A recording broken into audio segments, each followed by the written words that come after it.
Oi, gente, né? Tô aí de volta pra gente corrigir a atividade que eu passei pra vocês da página 303, certo? Só uma questão com 4 alternativas, pra gente dar aquela revisada, né, melhor no assunto, pra gente fixar bem, né, esse assunto, certo?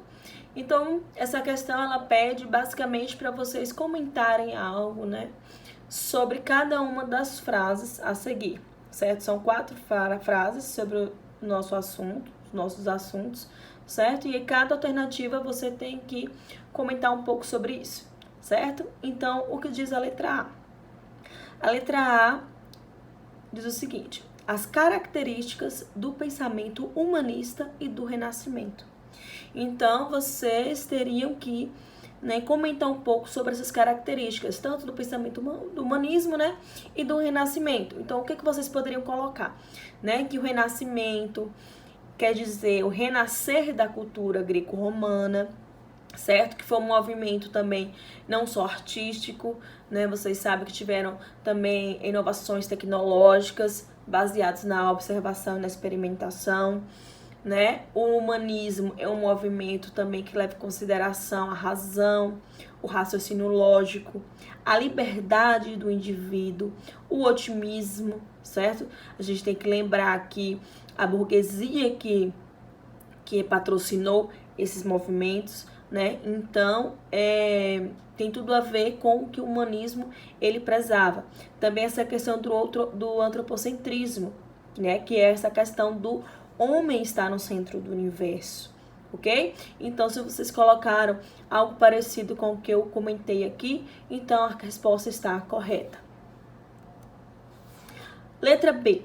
As principais realizações do Renascimento nas ciências e nas artes, né? Então, como eu acabei de comentar, então, no Renascimento, né, teve não só um avanço, teve também, além do avanço tecnológico, né, teve também muitas obras artísticas, certo? Baseadas nesse movimento. Então, na ciência, nós podemos citar, por exemplo, Nicolau Copérnico e o heliocentrismo, né? Porque Nicolau Copérnico ele vai dar início à chamada Revolução Copernicana. Vocês vão ver isso também em filosofia, certo? Porque ele vai dizer que o que está no centro do universo não é o planeta Terra, como dizia a igreja, mas sim o Sol. O Sol é o centro do universo. Então, Nicolau Copérnico fez essa afirmação. Galileu Galilei, ele vai aperfeiçoar a luneta que já existia, mas ele vai aperfeiçoar num nível, gente, que ele vai conseguir descobrir, por exemplo, que as luzes de Júpiter tem luas, né? Conseguiu descobrir também através dessa luneta os anéis de Saturno, certo? Né? Ele fez várias observações sobre a Lua também, ok? Outro cientista também que vai se destacar vai ser o Miguel Servet. Ele vai descobrir um funcionamento da circulação sanguínea, né, no nosso corpo, no corpo humano. Então, são alguns, né, no livro tem outros, então quem colocou outros também está correto, certo? Nas artes se destacam, né, é só lembrar aí das tartarugas ninjas, né, Donatello, Rafael, Michelangelo e Leonardo, né, as tartarugas ninjas, que foram, né, artistas, certo, do Renascimento, certo? Michelangelo, né, com Davi, que é uma escultura muito conhecida, tá lá em Florença. Leonardo da Vinci, com obras também conhecidíssimas, a obra mais conhecida é Mona Lisa, que tá lá no Museu do Louvre, na França, em Paris, né? Então, são alguns artistas, mas no livro tem outros artistas também, certo? Então, se vocês colocarem os artistas que estavam no capítulo, também está correto. Letra C. As críticas à Igreja Católica e as ideias defendidas pelos líderes reformadores. Então, aí já vai para o nosso assunto, né, sobre reforma protestante.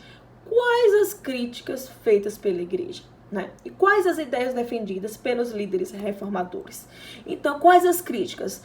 Então, a reforma dos protestantes, eles criticavam os desvios dos princípios da igreja, né? Porque era uma igreja que voltava praticando, muitos praticavam o luxo, a luxúria, as riquezas, né, ostentava riquezas. Também eclesiásticos que não respeitavam o celibato. Então, vão ter muitos padres, por exemplo, com filhos, certo? Nós, se a gente for pensar até aqui nível Brasil, né, vocês sabem que eu sou uma pesquisadora, professora e pesquisadora também, eu pesquisei no meu mestrado, eu pesquisei no doutorado, o século XIX. Então, no século XIX, eu encontrei padres com filhos, certo? Ainda, mesmo no século XIX, então, depois da Reforma Protestante. Então, ainda tem essa questão do celibato que vai ser algo muito, muito complexo, assim, né? Enfim, muito complexo essa questão do celibato da Igreja Católica naquele período. A venda da simonia, que era o que? A venda de bênçãos, né? Então, vou vender, olha, você compra esse objeto aqui, que aí você vai, né? Você vai ter o perdão, você vai ter remissão de pecados, você vai, né? E a compra também de cargos. Nesse período também era obrigatório, né, todos os cultos serem em latim, a Bíblia em latim, mas os padres muitos não eram, o baixo clero não era preparado, não sabiam, desconheciam latim, então os cultos eram realizados muitas vezes com descaso, né? E aí o que os reformadores então vão defender? Então eu citei aqui algumas mudanças, né? Por exemplo, a abolição do celibato, né? Os pastores, né? São os líderes religiosos dos protestantes. Eles não precisam, certo, aderir ao celibato, então aboliram o celibato, por isso que até hoje os pastores eles podem se casar, podem constituir família, ao contrário da Igreja Católica. Também vão defender a salvação pela fé, então a salvação pela fé, você não precisa comprar nada, né? Assim, os protestantes daquele período acreditavam nisso, né? Defendiam isso, que você era salvo por sua fé. E a questão do culto, né? Que não precisaria mais ser obrigatório o latim, mas sim a língua local. Então, cada país vai utilizar a sua linguagem, a sua língua local, certo? Então, quem respondeu, né, dessa maneira, dentro dessa lógica, está correta a questão. A letra D, a última alternativa, né? As medidas da Igreja Católica para deter o avanço do protestantismo. Então, a Igreja Católica começou a perceber que estava, né, avançando cada vez mais o protestantismo, certo? A igreja vai perdendo os fiéis e aí eles reagem. Como que eles reagem? Com a Contra-Reforma ou Reforma Católica, né? Podemos chamar das duas maneiras. E aí, quais as medidas, quais os instrumentos utilizados pela Igreja Católica, né? Eles vão se reunir no Concílio de Trento, que é uma cidade, e aí eles vão, anotar quais medidas. Eles vão, alguns elementos, alguns princípios, eles vão reafirmar, por exemplo, a autoridade do Papa, a questão do celibato, a missa e a Bíblia em latim, né? São alguns elementos que eles vão manter, eles vão reafirmar. Mas outras coisas eles vão mudar. Por exemplo, eles vão condenar as indulgências, né? Lembra das indulgências que foi aprovado pelo Papa Leão X? Por isso que Lutero escreveu lá as 95 teses? Pronto. Né? Então, a igreja, a partir daí, vai condenar as indulgências. Também vai criar seminários para poder preparar melhor os padres, né? Formar melhor o clero, certo? Vai criar o catecismo, vai reorganizar o Santo Ofício da Inquisição, né? Que, como consequência, aí nós vamos ter uma perseguição dos protestantes, e vai criar também a Companhia de Jesus, certo?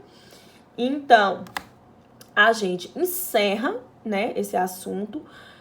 Mais uma vez está aí meu e-mail. Qualquer dúvida, vocês me encaminhem um e-mail, tá ok? Que aí a gente pode conversar melhor sobre o assunto. Beijo, beijo e até a semana que vem.